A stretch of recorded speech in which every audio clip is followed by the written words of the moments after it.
செஞ்சு வச்சிட்டிங்கன்னா போதும், பூனை மாதிரி வந்து பொட்டாட்ட சாப்பிட்டுட்டு போயிடுவாங்க. வேற என்ன, நம்ம ஃபிஷ் ஃப்ரை தாங்க. வாங்க எப்படி பண்ணுறதுன்னு பார்ப்போம். அதுக்கு மீனை வாங்கி கல்லுப்பு போட்டு நல்லா க்ளீன் பண்ணி வச்சுருங்க. இப்போது அதில் கொஞ்சமாக மஞ்சள் தூள், 1 டீஸ்பூன் மிளகாய் தூள், 1.5 டீஸ்பூன் காஷ்மீரி மிளகாய் தூள், 1 டீஸ்பூன் மல்லித்தூள், 1/2 டீஸ்பூன் சீரகத்தூள், 1/4 டீஸ்பூன் கரம் மசாலா சேர்த்துக்கோங்க. 1 டீஸ்பூன் கார்ன்ஃப்ளவர், 1 டீஸ்பூன் இஞ்சி பூண்டு பேஸ்ட் சேர்த்துட்டு தேவையான அளவு உப்பு சேர்த்துக்கோங்க.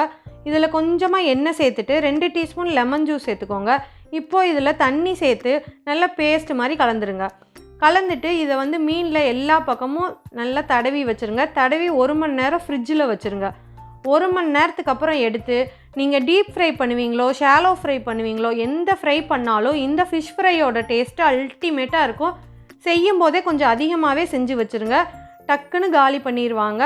நீங்களும் ட்ரை பண்ணி பாருங்கள். Happy cooking, happy plate.